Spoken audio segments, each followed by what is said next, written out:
Well, I think some people are still joining, but I'll do just a quick intro and get us kicked off here. And as people come in, we'll just keep adding them into the chat. But thank you, everyone, for coming. As you can tell, obviously, we're still doing this virtually and not in person. So normally we would be at the Center for Innovation and Entrepreneurship, Minnesota State University, which Yvonne and Mike are both kind of our hosts with MSU. And then the rest of the sponsors include Corey, who's on the call with Region 9 Development Commission, Mike Hahn with the Small Business Development Center, and then myself and Mike Sargent with OMG Auto Media Group. So thank you all for coming today. We have two wonderful presenters that are good friends of mine from CBC Fisher Group. That's their day jobs, at least. And they're going to be presenting on how to hire and use social media influencers in your business. And I know them well, both on a personal side, but also from social media, from following them for quite a while. And I can say that they are going to kick butt with this presentation. So really excited to have them. And without further ado, I turn it over to you two. Okay, awesome. So usually our platform is Instagram here. So let me see if I can figure out sharing my screen. I think we should be good. All right. Maybe. Here we go. All right. Everybody, can you see the screen? Using influencers to build a brand? Good. Thumbs up. Yay. Awesome. And you can hear us okay? Yeah. Okay. All right. So hi, everybody. I'm Kate Debates, and this is Lisa Finch. and we're going to be talking through how to use influencers to build a brand. So we're really going to be talking from the business perspective. So how to hire an influencer, maybe what to look for, and then some creative ways to use them in your overall marketing packaging.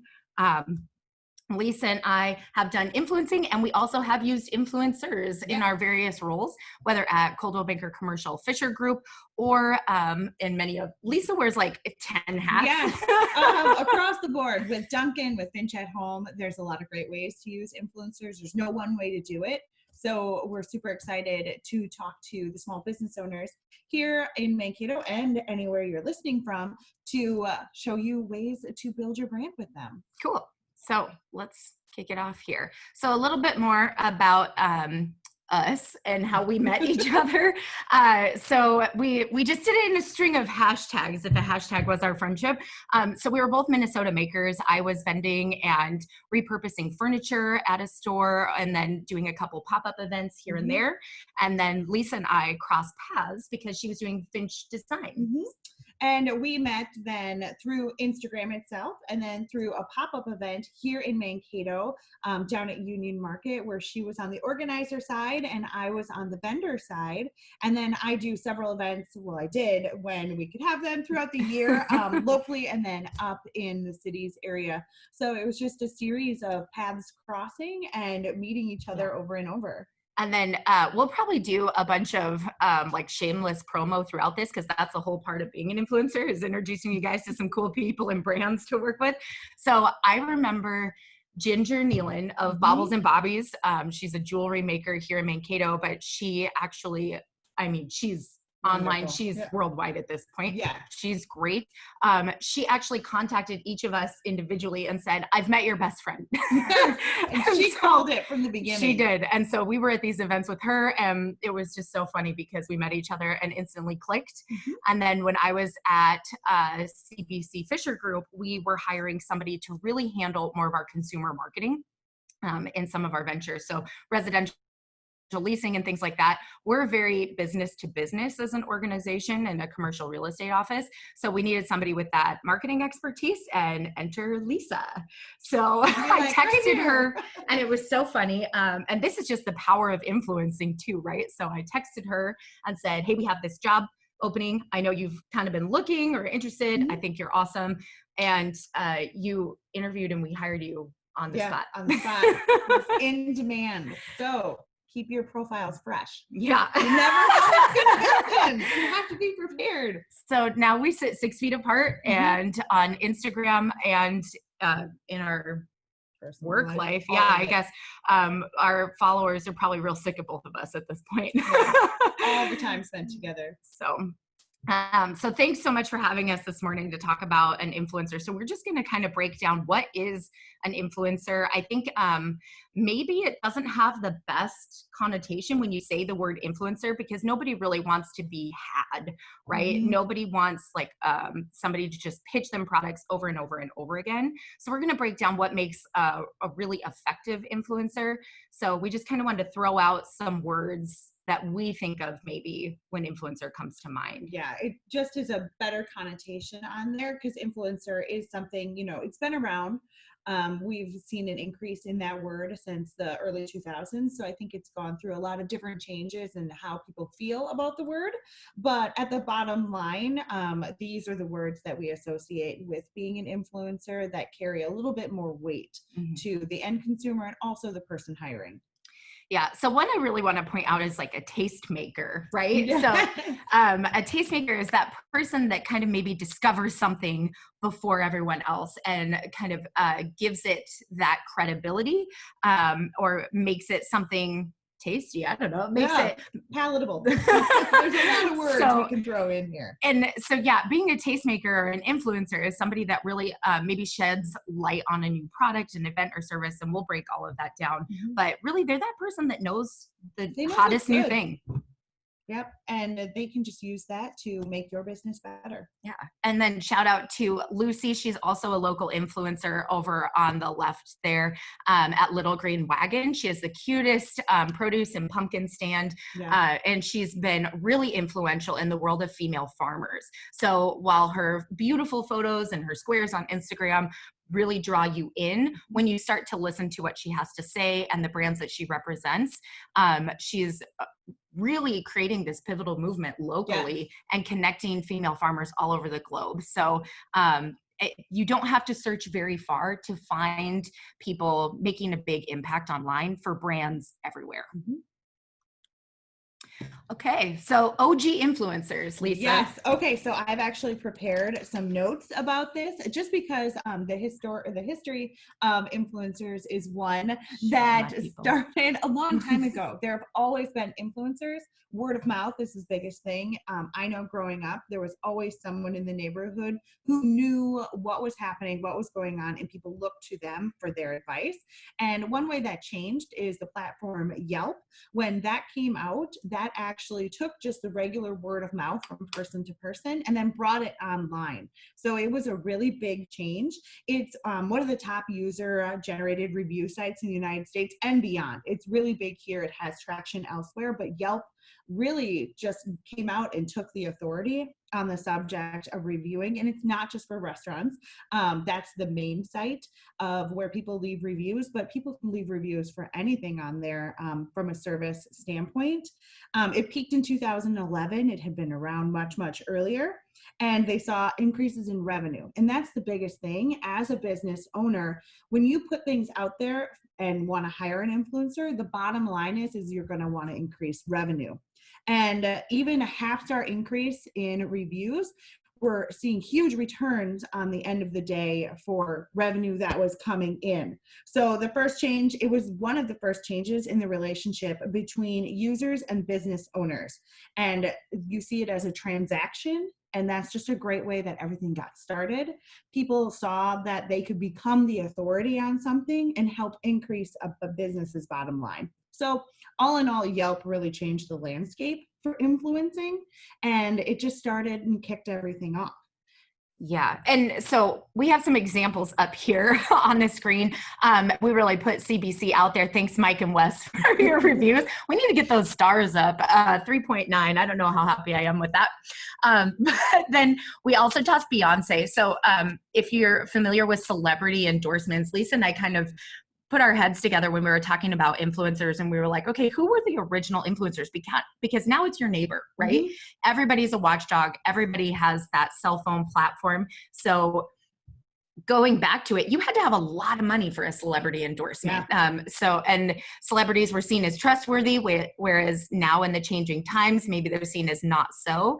And that's the biggest thing is, what's that authentic voice of your brand? Who is your customer? Because Lisa and I can go out there all day, every day and tell you how great our products are, whether it's Dunkin or Fisher Group and using us as your commercial realtors. But at the end of the day, the voice that means the most is people that have experienced it on the user end. So while Beyonce drinking a Pepsi might make you thirsty in the moment, are you really going to trust her opinion? Somebody that, maybe you, what am I looking for? She's aspirational. Yes, not attainable. But then if your neighbor says, hey, try this new kind of Pepsi, then we're talking. That might make you go switch over and really affect your purchasing and your behaviors. Okay. So we've kind of talked about, original influencers and who those are. But when we talk about, your neighbor or somebody near you, what makes an influencer an influencer? Well, we're going to break it down in 3 easy steps. So aspirational. One thing, the biggest to find with an influencer, you're going to want to find someone that is easy to watch, aspirational. They're doing all the new things. There's someone who is not going to rest on their laurels, so to say. They're always out there doing something. They're engaging. They're active. They're going to be the people like when you went to high school that were like always wearing the new clothes and like just being cool. And that doesn't mean they're spending money on it. It just means they're doing new things, and they're things that people want to watch and they want to emulate. Right. And you'll know it when you see it. It's just something that people have. And these are in different avenues too, right? So we talked a little bit about like the little green wagon. Lucy's demographic are people doing new and innovative things in family farming, right? So when we say like cool people, it doesn't mean like a specific group only interested in one thing. It's definitely going to be within your business realm or your niche. Yeah. So, and we'll talk a little bit more about how to maybe spot some of those people or find them. Yeah, because let me tell you, when I am doing Finch designs and now it's Finch at home, sewing was not cool. Like people who were sitting at a sewing machine were not seen as something that was cool. But now sewing is something that people have picked up along with like baking bread. It's something like you find your audience, you hone into them, and that's how picking an influencer for your business. There's going to be the perfect person out there, and you just have to lock it in. Yeah. And I mean, we're really global citizens now. So people can find friend groups, they can find business groups. We're doing so much more online. So when you do click onto Instagram or Facebook or something like that, it's much easier to connect these webs of individuals. So just because we say aspirational or cool people, don't think of one specific group, think of leaders in your industry. And then you want them to be authentic. And that's why I think this is so effective, right? You want trustworthy testimony. So when somebody is an influencer for your brand, you want to make sure that they're not reading from a script. They truly believe in your product. And hopefully we can, on some later slides here, dive again deeper into that. And then, like we talked about before, aligning with your demographic. And so who are your customers, right? They might not be experts in your field, but your customers might be somebody, I don't know, give me an example of one of your customers, Lisa. So when I think of my demographic on a Dunkin' end, it's going to be someone who generally works a 9-to-5 job. Sometimes it skews younger. They like drinks that are fun. They want kind of a no frills approach. They want to go in, they want to get their coffee, and they want to have a good time doing it. So when we choose someone to influence for Dunkin', it's going to be someone who emulates the ideas of our customers. So someone that is positive, going to have a good time. They like coffee. They like going out and doing things in their community. So, I mean, you can really hone in on your customer base and then find the person that fits what you want. Yes. All right. So what is an influencer's job? So if you want to go out and hire an influencer, you probably want to know, what are they going to give back? What are they going to do to you? Because we're all used to, we know what maybe a print ad is going to give you, it's going to give you that additional exposure, but what is an influencer's, what are they going to give back to your brand, your business, and what can you hold them accountable for? So the first one, introducing a new product or service. We kind of put a list of these online here, and sorry to everybody on Zoom. We're also on Instagram Live on Finch at Home and Domesticate. So we'll make sure our audiences there have access to our slides as well. So just a quick list, introduce a product or service. So and maybe you're doing it in each one of these pictures. Yeah, well, like, thanks, look Lisa. at that. So some photos over there on the left. I was a hand model for Dunkin' Donuts refreshers lately. And one thing that I did, Lex Brows, she is out of Mecca Tattoo here in Mankato, Minnesota. She was just kicking off her business here, and she knew that I had gotten my brows microbladed before. And so I was used to the process, but she really wanted somebody to go in and kind of walk people through what to expect. I mean, it's, it's tattooing your face. So, so maybe I could, help reduce the stress level for people and make them more comfortable. So that's that bottom left picture. And then I loved working with drummers around Valentine's Day too. That was introducing their Valentine's bundles and running a special promo. So those were all really fun projects. And just to give y'all a little example of maybe what you could use someone for when introducing a product. Yes. And it's just something that is going to come off as very authentic, because these are things that she's obviously enjoying and bringing then her customers' eyes to your business. And that segues really great into reviews and giving a testimony. And giving reviews is something I know that businesses are always wanting. You always want people to have a great transaction and then go back and give a review, because sometimes people aren't going to go on Instagram and talk about it, but if they go and leave a review on either your Facebook page, on Google, on Yelp, that's going to be something that will stand the test of time and will always be there. So if they're giving a review on your site, then they can also give testimony across social media, either putting it on their personal page, their business page, just putting the words out there and really sharing their audience, bringing them right to you. Well, and you can do it in real time, which I think is so cool about social media. Like, just like we're on our Instagram lives right now, doing it in real time. Like when I'm getting my face tattooed, one afternoon, I videoed it, her actually tattooing my face. All safety precautions were taken. I just want to note that. She's wonderful and very professional. Highly recommend Sam.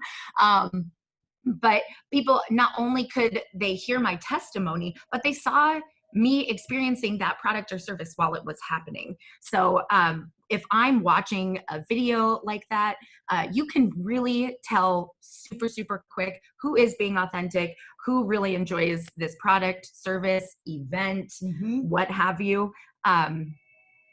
Just based on their initial reactions and as they're going through it, you can definitely tell who's reading from a script and who's a little... Yes, we've all seen those ads on Instagram to whiten your teeth and drink the skinny tea. So those do not come off as authentic. Something that you're going to get from a micro influencer, which is anyone who has under 200,000 followers, which would be pretty much anyone you're going to find locally, is going to be a more authentic experience. And then they can also help build your audience. So when you work with an influencer, they're going to have a whole crew with them, right? That's following along with their zany stories. I apologize to all of my crew on Instagram for some of the content that you see. And my husband who's watching now, sorry, Greg, he makes an appearance every now and then. But then you can build that audience, because not only are they experiencing your product and giving testimony to it, but it's very easy for somebody to go over and click on to your profile and then follow your journey as well as a company.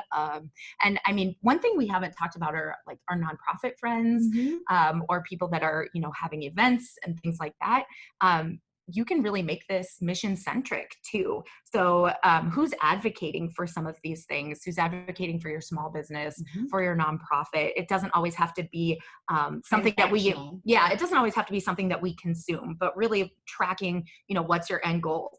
I know influencers also use other influencers to build their brand and their audience.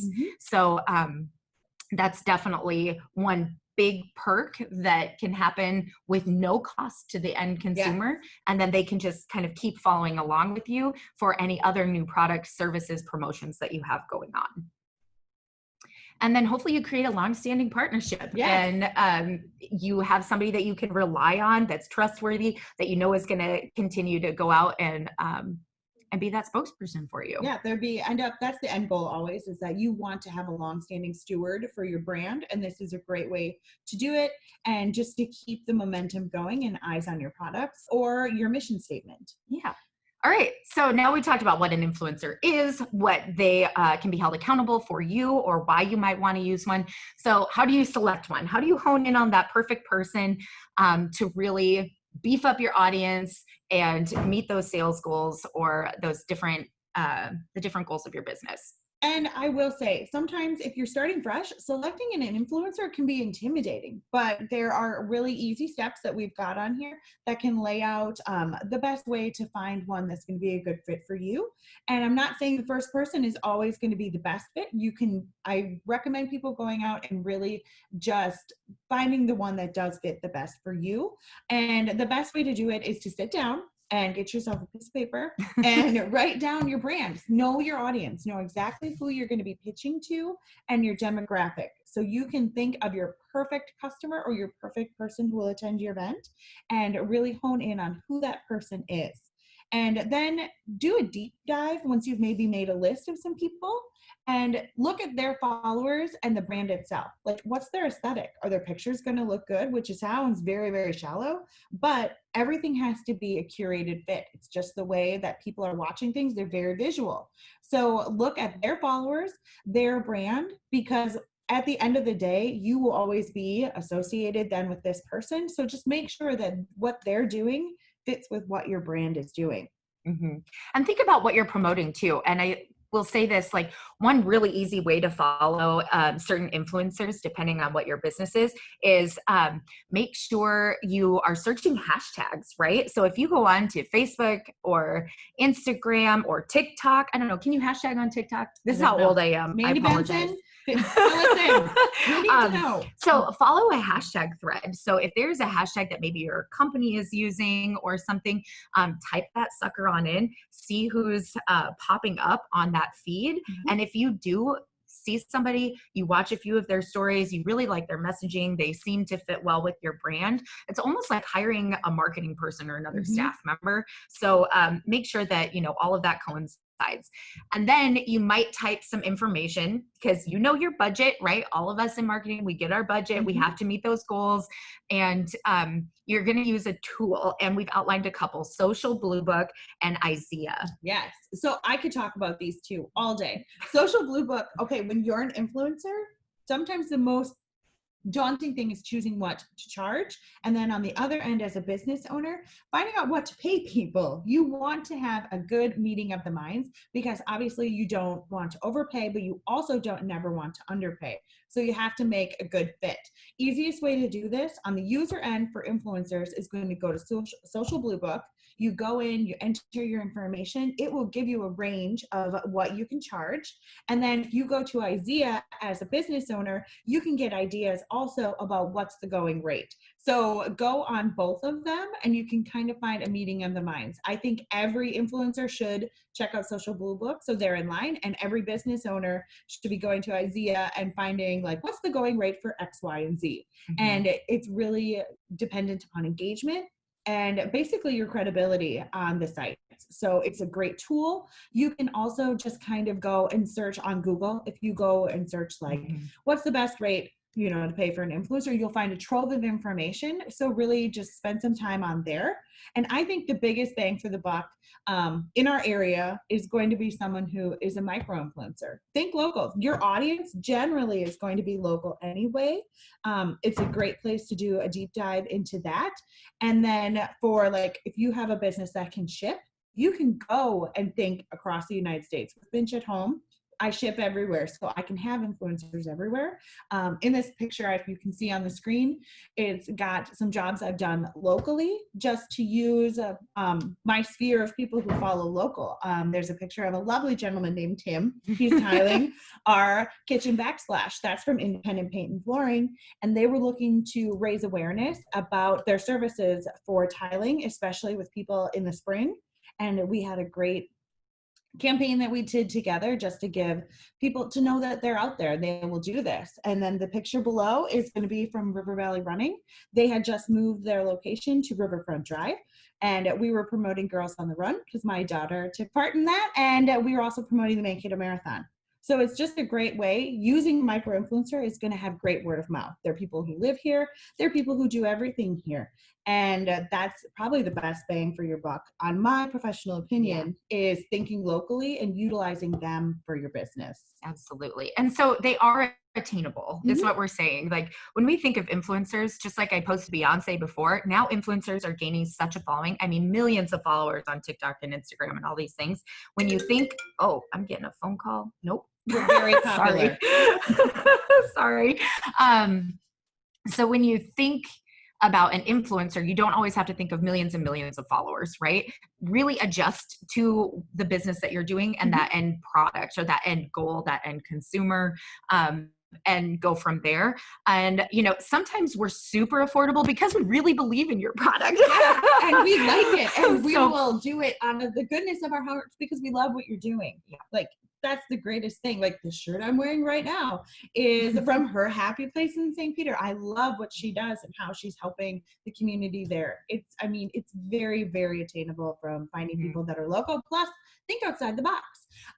You don't even have to use a real person. You can use someone's dog, which I follow some great pet accounts on Instagram. So I encourage all businesses, if you have a product that you can use a pet to advertise it, 100% do it. Right. Biggest thing there is, you know, making sure you can track that ROI and, and they have someone behind the pet that can really help you out. Yes. And the same goes with kidfluencers. And I know Lisa and I have talked a lot about this in some of the products that, you know, you have two beautiful kids and you sell donuts. Yes. So, it works I mean, real well. But we talk a lot about, you know, confidentiality and sharing on the internet. It's a very scary thing. And you can see her beautiful daughter, Nora, there in the bottom left corner. She was in Girls on the Run with YWCA Mankato. And that's why, you know, she needed some gear to run that 5K. And so, but having a mom as like a powerful, you know, role model for that, it meets that YWCA mission, and River Valley Running being like, hey, both of you come in and get fitted for some awesome shoes. I just think that's so awesome. Yes. So kids can also be great. They are on the internet like crazy, but we want to be respectful stewards of this, of marketing and we're kids. We're going to get to that next. So, let's make sure that we protect those kiddos, but also we know that, you know, they're great little marketers themselves, right? So keep going here. Okay. So we just talked about micro influencers, right? And like what that really means. And I think we're always chasing the followers, right? So don't fall into that follower trap. Yes. It's a big thing. Even on an influencer level, everyone wants to be popular. And but the thing is that when you're looking for an influencer, sometimes numbers don't mean it all. Sometimes followers, we all know this, followers have been bought. There's bots online. You don't fall into that trap, even from an influencer or from a business. Bigger numbers don't always correlate into successful partnerships. The biggest one I can think of is the Got Milk campaign. Huge campaign. 91% of the people could recognize it. Guess what? It wasn't a success. The dairy industry really didn't see an uptick in purchases of milk. So sometimes bigger doesn't mean better. And we want you to really find someone who's going to have the best fit and increase either your attendance at events, your product line, or, you know, your sales, or have more followers. Right. And I mean, if you're paying buco bucks for one post on Facebook, Instagram, and some of those things, we all know good marketing, you have consistency and consistent messaging, and it's not a one and done kind of thing. That's not going to hook anybody. That, again, going back to being inauthentic. So more attainable influencers might also do the trick. And those are your micro influencers. And I'm not just saying that because we are them. Follow us. No. So you're going to see an uptick in engagement, that authenticity piece, and then proximity, which we touched on a little. So that locality, right? Hamilton. Proximity to power. You're the power. I could have Hamilton like quotes for days. So I need to be stopped. But proximity is going to be the biggest thing for people that are in your market. Like, this is focused in small businesses for like here in Mankato, but it extrapolates out elsewhere for everyone. You want people that are going to have proximity to your power. Yep.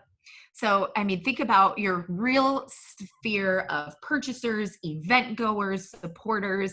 I mean, we're all online. A lot of people, especially in this pandemic, have made that, you know, innovative shift, and we're being more nimble. We're seeing people move to online. So chances are that your consumer base or your end goal has widened, right? So you reach quite a few more people, I would just assume.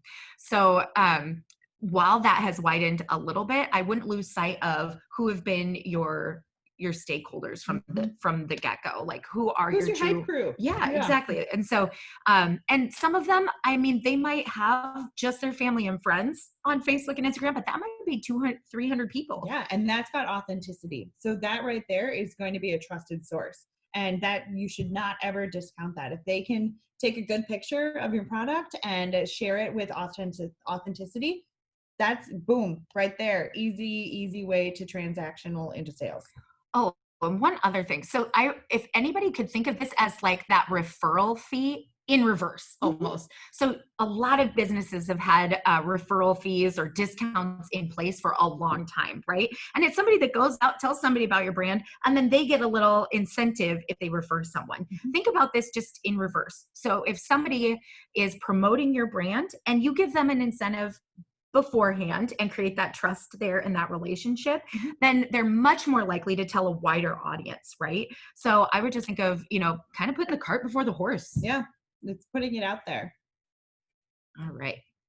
And then again, tracking performance with those referral fees. You know that somebody came in and purchased something or used your services, but in tracking performance with an influencer, it's going to kind of be opposite, right? Yes. So it's after, how did they do?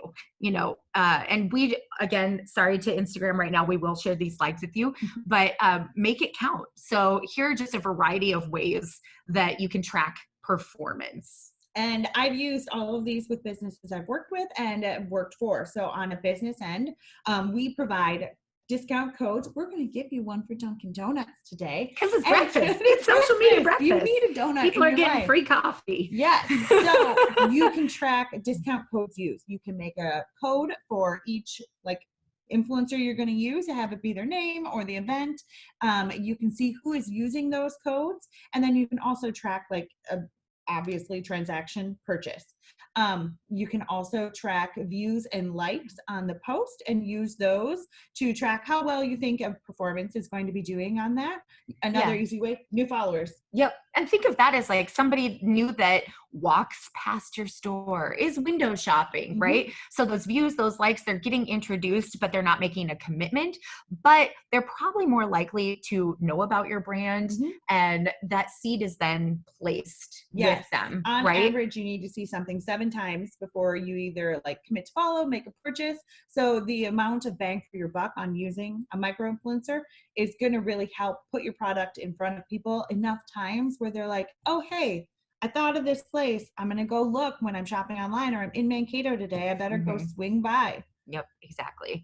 And then that creates a following. So somebody that's going to really take pride in that brand, they want to follow your journey. They want to see what is happening, what's new. And then landing page hits, right? Yes. The almighty blog or website. Yes. So landing page hits are a huge thing. So you can put your hot link in there. If they blog, yes, they put it right in there. It's enough, tracks how many people are viewing your site from one site and then landing on a specific page, so you can track it and just gauge how well things are doing. Another way of doing this is the swipe up feature on Instagram. So you just put that link and usually it'll be provided. So you as the business owner would say, I want for this campaign, I want customers to come to this specific page, and then you can track how many hits are on that page. So it's a really easy way to get your analytics in and to get the stats going, and a great way just to watch and keep track. And if you know what these goals are in advance, you can have a contract in place with your influencer and really have those conversations with them. So they should be able to provide their stats to you ahead of time with, how many people are viewing their Instagram stories on average when they post, how many people are clicking like on a photo or commenting, things of that nature. And now with all of the technology in place, I mean, you can pull people on Instagram stories, you can have them slide bars, you can have them do all kinds of fun stuff. So you can get really creative. You can. There's a variety of ways to interact with your customers through an influencer, but just have that contract in place. If new followers, maybe you've never had an Instagram account before and you really want those new followers and you want to beef up that Instagram account, maybe that's something that you really want to focus on is the followers and going over. If it is a purchase, then maybe you want to chat about some type of discount code. Like if you mention the influencer's name or click on a specific link, maybe you want to track that performance, how many actual end purchases were there. And the biggest thing, just to really hit it again, make a contract. Yeah. I mean, anything, it can be super simple, even just writing it out and sending it to each other. It doesn't necessarily have to be as intimidating of having it in writing. If it's for a more high-end transaction, yes, put it in writing. I think all business owners really, really need to just cover all the bases. It protects you, it protects the person you're using as an influencer, and really just helps make everyone know what is expected, because you can't say, oh, I think I just want to do this, and then someone creates content and you're like, no, that's not really what I was looking for. Right. It just clears everything up and makes it so much more user and available. It just really makes everything work better. And if anyone has questions about making contracts, I can answer, not really from a legal standpoint, but I can help you get an idea of what works to put in, just because it really will help you in the long run. If that's the biggest thing I can put out on this, is how many posts do you want? How many story features? What are you Facebook, Instagram, Twitter, if YouTube. figure out where, again, going back to knowing that audience and that demographic, where are people already watching you? And I would recommend finding an influencer to use that platform. So yes, you can build followers on an Instagram page, but if it is really that end consumer purchase and you're creating that buyer map, make sure to know that in that contract you want to use specific tools, specific social media tools. So and also I would just recommend, not because I do some influencing, but don't be stingy. Like a lot of people don't want to promote a product until they've tried something. So services and kind of those real-time things, those are a little bit of a different story, but maybe just offer them to try a product up front.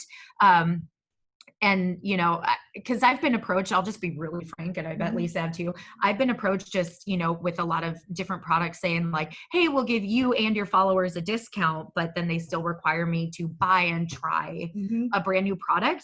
And that's where that authenticity really starts to dwindle. And it's not because that I wouldn't be a fan of the product or absolutely love it, and I'm so flattered that somebody would ask me to try something like that, but just because I can't hop on and talk about it in an authentic way, because it's not something in my regular routine, or maybe I'm already committed to another brand or service too. And if you are that brand or service and you notice someone is commenting, they always come into your store, boom, you need to go after that person, because they're already spending the money. Like, you are not out anything. This is just a great opportunity to say, look, there's my hype crew. I'm going to use them.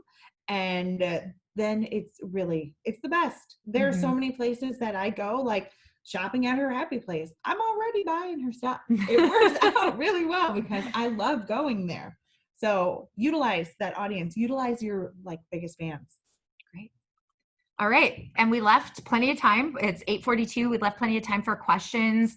For everybody on the Zoom, we have our Instagram lives going for Finch at Home and Domesticate on Instagram. So we might have some questions roll in there. So crew, feel free to ask.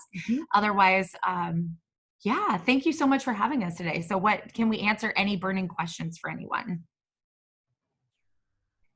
So I'll just jump in, guys. There's some questions in the chat too. Okay, awesome. And if I'm on present mode, I don't think I can see those. Mike raised his hand. We can answer. Walk me through this. We're very new. I'll read one of the questions. Tony says, can you give us an idea of cost or examples of price and return on investment? Yes. So the easiest way for cost is if you tell your influencer to go to Social Blue Book, it'll come out with a range depending on how established they are, how many followers they are. I guess I can be very transparent and give you mine.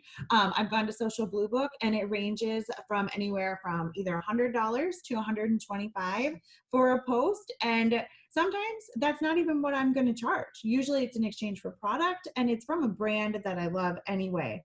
So it depends on the user. That's why you have a contract. You can hammer all that out and make it work for you.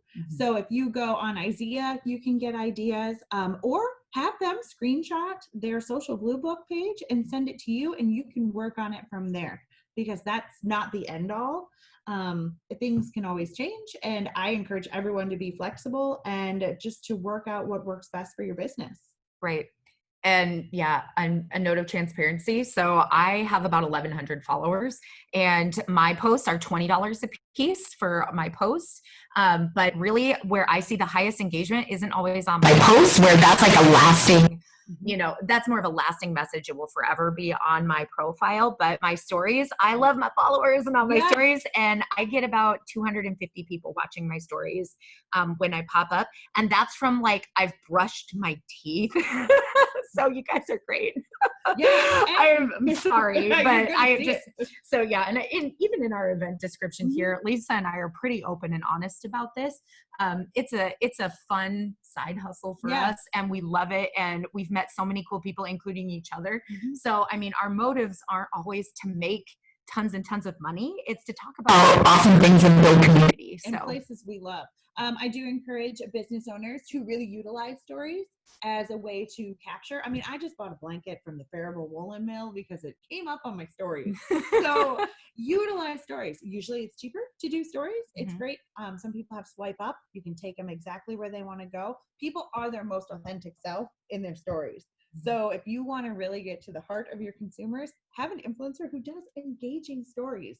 And that's your best bang for your buck right there. All right. Next question. Any others? Shelly's got one. Go ahead, Shelly.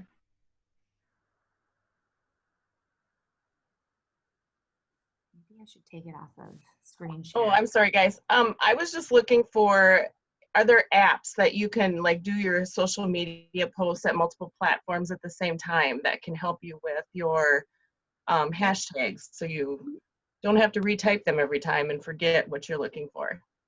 Okay, so I go old school for hashtags, and I can save them in a note, and you can even make it for the businesses. If there's certain ones that you want to save on there, save all your hashtags in separate notes. You can just copy paste right in. And if you want to post on multiple sources, Hootsuite, love it. Super easy. You can use it for free. So I encourage you to all check out Hootsuite. You can schedule it so you can do it maybe 1-2 days a week. Put them on there, and then you'll have content coming out. And then if you want to, in the moment, if there's something that happens and you think, oh, I need to promote this, just go in there and schedule it individually. But Hootsuite I use it. It's the most user-friendly platform for me. So I encourage everyone to check that out. I've got a question for you. What are some of the dangers of hiring an influencer? If you're a company or a university or whatever, right? If you hire an influencer and then that person does something bad afterwards, and something controversial, right? How do you deal with that? Is that something that's in the contracts typically? I 100% would put it in a contract. Something to always note is when you're looking for an influencer is do your background, see what they're doing. Like, I am a person where you want that authentic person. You just have to make sure that that person fits with what your business is doing. On the end of maybe doing damage control is put something in the contract. You can say, yo, don't go to Starbucks. Like, that is a very benign thing, but you can set those terms in your contract. And if the person is choosing to engage in things that don't reflect well on your brand, put it in there where you delete that content. The transaction is completed, and you may have to do damage control on your end and make a post about it. I think one of the biggest ones that just happened was Leah Michelle for HelloFresh. They canceled their contract with her because of things that she was doing. So really, you have the control in this situation. Don't be afraid to make a statement about it. Don't be afraid to cancel a transaction that isn't working for you. Yeah. You have the power here. I mean, and think of them almost like a contract employee. So if an employee went off the rails or did something that totally wasn't reflective of your business values, I think a lot of us have those plans in place or have experienced that before. Unfortunately, maybe you have been blessed and you've never had one of those issues. But I mean, that's really going through the motions, and then really because you've increased your followers at this point, which is the nice part of influencers, right? So you've probably increased your audience, increased your followers. You can then go back to them and say, the views expressed by our partner are not reflective of our mission, our business practices. So really just, again, that authenticity. And hopefully nobody has those issues. Hopefully you do your research and they love your product and your brand so much and they're relying on you to also amplify their platform. It's really that symbiotic relationship. Hi, yeah. So my question was more along the lines of a lot of people just use the big three in terms of Twitter, Facebook, and Instagram. Are there other social media platforms that you would recommend influencers to use in promoting businesses? TikTok. Yes.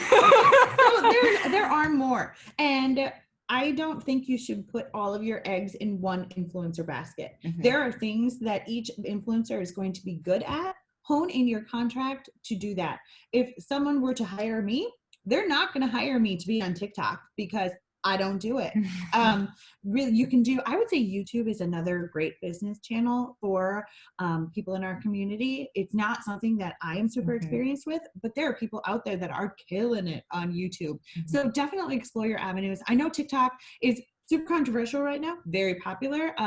I have seen some businesses on there. I think it's got some security issues, so it's not something I am going to be using personally, but there's TikTok, Snapchat can be utilized.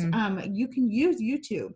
So I would say research on each platform, see how it fits within your business model and if it would be a good fit to translate into purchases or attendance, and then go look for the people who are, ask people in your community, like who's really good on YouTube or who's like killing it on TikTok. So use those. And certain channels or certain platforms trend differently, right? So Instagram right now with late 20s, early 30s somethings is huge.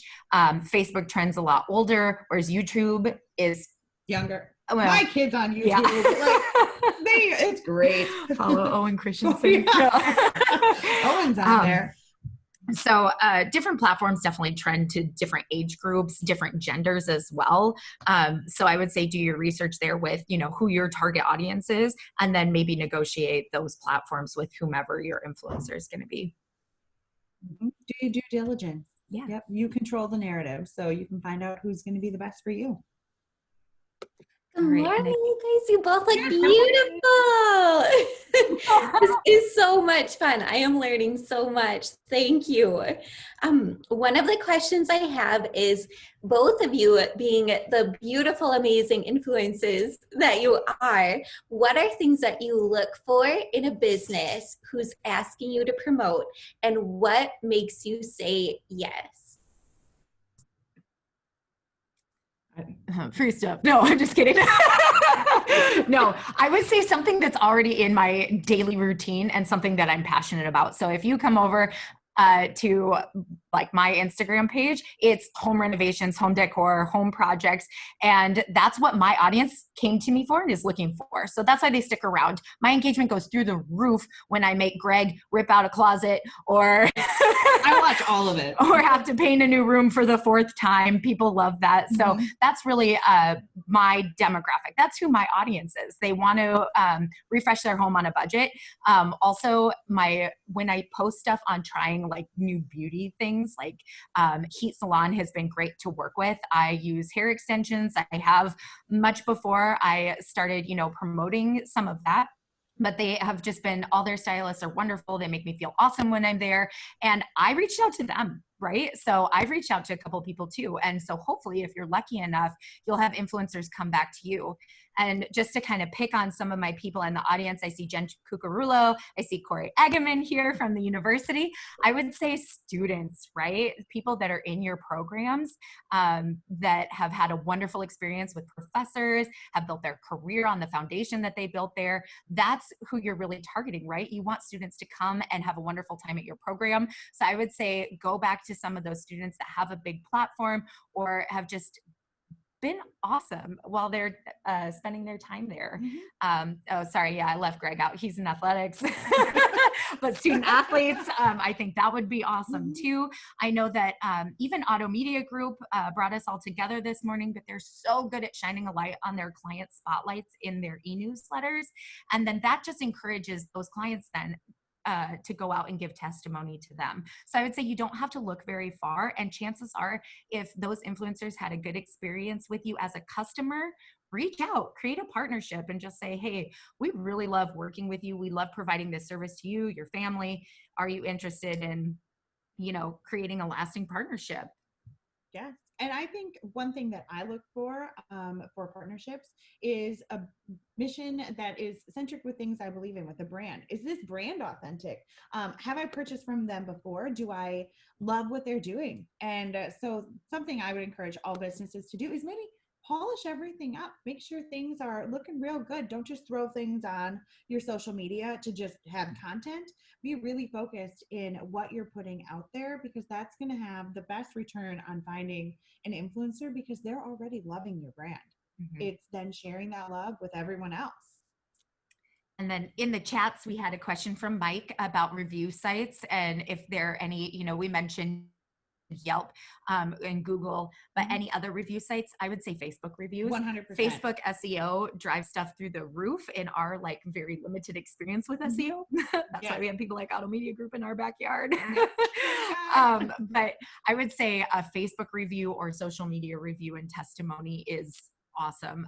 When we send out, tenant newsletters and things like that, we're always asking, first of all, what do we do? Can we fix anything? Can we do better? And then if you did have a good experience, good, bad, or otherwise, let us know. And don't erase your bad testimonies. No.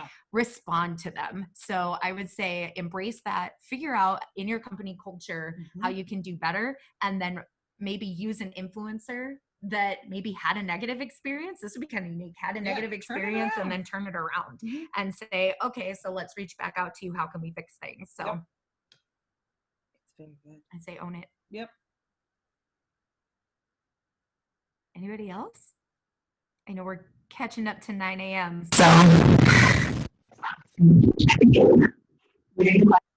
yeah. Insta. And if your product is something that is a consumable, yes. I have people on my Instagram asking yes, would this be a good thing to have an influencer for? Someone was asking about their candle company. Okay, anyone knows me that if I have something really good happen in my life, I will go to Target and cry in the candle aisle. I will gladly cry over anyone's candles that smell good. It is something that if you know this influencer has a behavior that aligns with your product, go after it. I will cry in any candle aisle. And someone did ask about Yelp, if that was something that was usable in our area. I will say that if I go somewhere new, yes, I'm 100% on Yelp. It's one that has been a standby for me. So yes, I utilize Yelp quite frequently when I go anywhere. Especially, when you're traveling. So people do travel to Mankato for different events, sporting events, activities, our beautiful river walk and all that good stuff. So people do travel here. So restaurants, all of that, I would say Yelp is big. It's still good. I even go to Instagram when I'm traveling. So hot tip for everyone, when you're traveling, pop over to Instagram and do on search, click nearby places or places near me, or use the food hashtag. And you can find some really awesome local establishments to shop, eat, stay. Yep. And those are free resources. So get your stuff on Instagram, and people use it, again, proximity. So utilize that on your end and it'll be wonderful. Any other questions or scenarios? What's your business? Do you have some, we could probably do one more of that. Can I just ask a quick question of you two personally?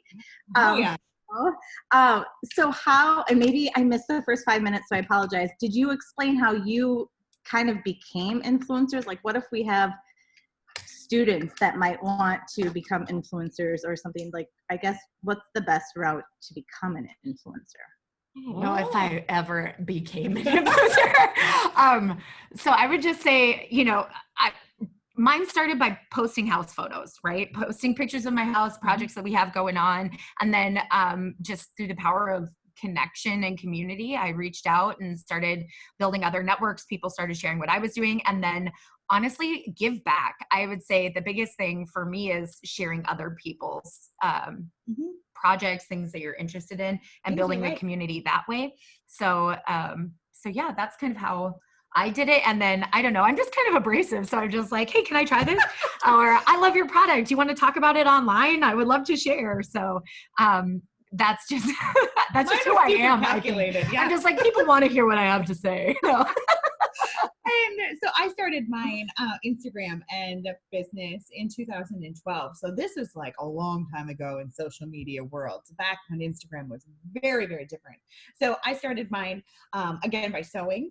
So I was making things, sending them all over the country, all over the world, and I still do it. It's more on the side because I now have a 9-to-5 job. So I started just sewing, and then I would meet other people. I'm in some Facebook groups for makers. So we would all send each other product to just put across our platforms. So I really started way back when and just I built up my following through making things, doing giveaways, giving back to the community. I do events locally, and I also love to donate to things. So really I started sewing, and it really unraveled to Lisa's life, what I'm doing at my house. I like to paint. So really I would encourage for students, if they're looking to start, just be authentic.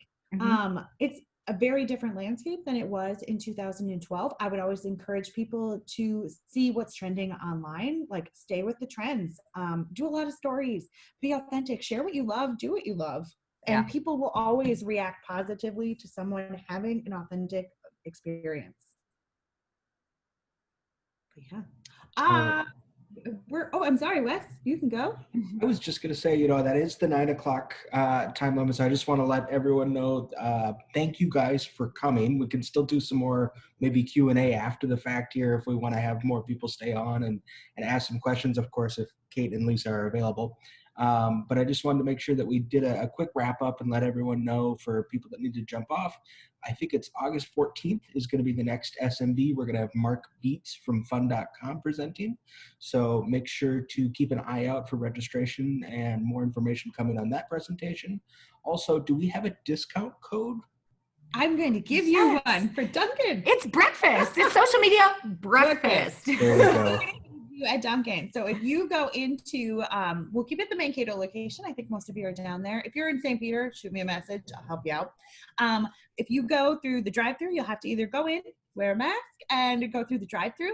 Mention code social media breakfast to get a free small coffee and a donut. So that's on us today. Yay. Thank you so much. That's awesome. I love it. So thank you, Kate and Lisa. Awesome information. Really appreciate it. Last shout out is to all the sponsors one more time. So Minnesota State University Center for Innovation and Entrepreneurship, Region 9 Development Commission, Small Business Development Center, and of course, OMG Auto Media Group. But thank you all for coming today. Keep an eye out for more information on the next event, and stick around if you want to keep asking questions of Kate and Lisa. Thank you. We're here for you. Thanks, guys. Thank you. Have a great weekend. Yeah. Your energy is awesome. We've got a lot of it. I love how you play off of each other. That's fantastic. It works really well when you sit by each other at work every week too. Yeah.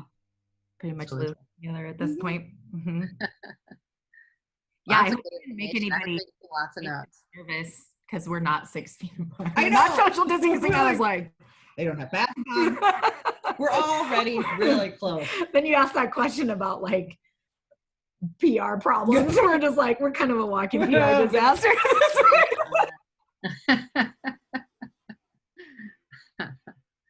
That's funny. This was a really good session. Thank you so much. Yeah, it was super, super fun. Yeah, good group of people. We had, I think 30 or so at the peak between Instagram Live and here. So that's kind of cool. Oh, awesome. That's really good numbers for us for social media marketers. So good morning. All right. So for people that stuck around, who has questions? Karen, Alicia? Yeah. Well, I get asked this all the time from the Small Business Development Center with the pandemic and the new normal. How do you see marketing, or you mentioned some which are basically the same, but kind of gets back into those frequent customer programs, also those referrals. What is the best way? I mean, you said Yelp, you also said Google reviews, but are there standards, or are there any type of not to or not to do type of rules when it comes to referrals, as far as rewarding people who are giving you referrals and things like that? I think on a business end is to make sure your referral isn't going to cut into your bottom line. All bets are off. You should encourage them to leave. Obviously on Facebook, I think that's going to be something that should be pushed even more is Facebook reviews. Google reviews are the most visible platform for reviews. So always push people to leave a Google review. But I don't think businesses should ever overextend themselves. Just maybe be really prudent. And when you're deciding what to do for a discount code in the beginning, you can go wild later. But I mean, I would encourage businesses to look really at their bottom line and make sure that your discount code isn't going to hurt you. And reviews everywhere. Yeah, I guess I would say right now, it's not so much about the discount, but it's inspiring consumer confidence in your business that they're going to be safe and taken care of.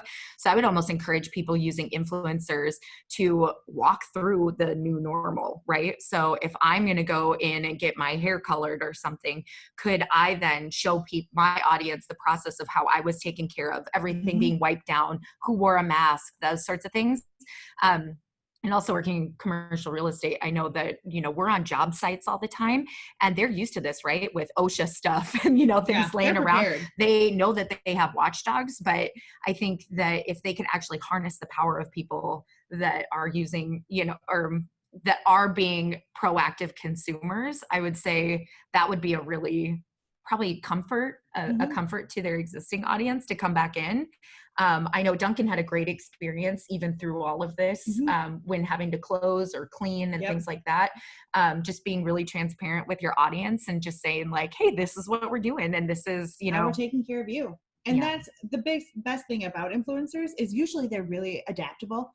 They can turn on a dime. They're going to be able to retool, refocus, and that can really translate into, for the business, being more nimble.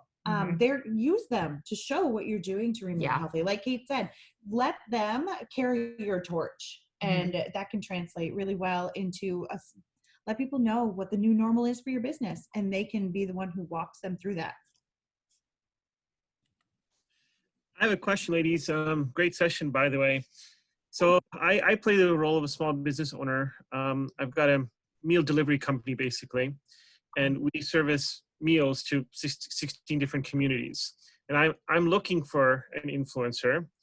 I'm just not able to find the influencer. You know what I mean? I know my best testimonial is getting people to eat the product and talk about it. Any tips? We're based out of Pine Island, Minnesota, which is maybe 20 minutes north of Rochester. Okay. So it's, the major clientele, the major market is Rochester. I've been searching. I don't know who to go after. Any tips, any suggestions? Okay, so I would, for this instance, definitely looking at hashtags from people who are local in the community, and then people who already align with already using food delivery service. Find someone who's busy, a busy mom, because in all honesty, that's a great market, because you want to really capture the people who are going to be at home cooking anyway, and they might as well be using your product. So I would encourage hashtags in that instance, and looking for someone who's going to use the hashtag like eat at home, or like forky or phonies first, anything just, like that.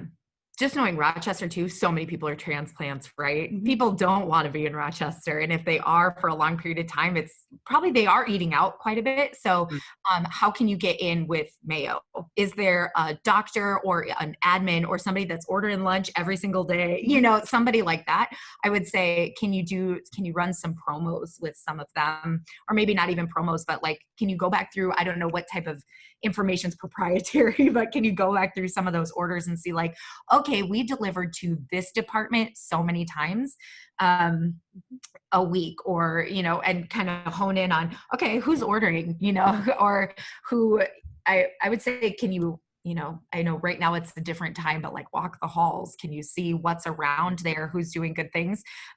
Because a lot of people in Rochester are transplants. They're not, I mean, they do have people that live and stay there, obviously, but I would say Mayo is a huge resource. People are probably ordering food left and right there. So how do you get in front of that audience? And now's the time, I would say, to hit it hard looking at hashtags. All the new doctors come in June and July. I know this because I've been in the hospital in June and July, and it's when all the fresh new doctors come in. So yeah, just seeing, just explore social media and kind of look at those hashtags and see who kind of fits who you want your ideal performer to be. Cool. All right. That guy whose name I just gave you from Rochester, Chandu, he's a friend of mine. He owns a honey business outside of Rochester. He runs the DMC and all the entrepreneurial efforts with the DMC. So he works a lot with new entrepreneurs, startup entrepreneurs. So feel free to use my name and contact him. He's a great guy. He could get you in with other folks at Mayo. A lot of people like listen to what he says and does. He sells food at that local Thursday market they have in Rochester. So he's out there with all these other food vendors and stuff.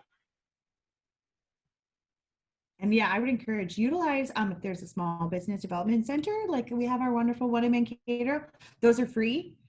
Definitely utilize those resources. And that's the biggest thing too, between other businesses, collaboration is key. I've seen some that are like, oh no, we're not going to partner with other people because it's community over competition right now. If you can get in with other makers too, share your sphere of influence. Like let them guide people to you and guide your people to them. You're going to see a great experience on that.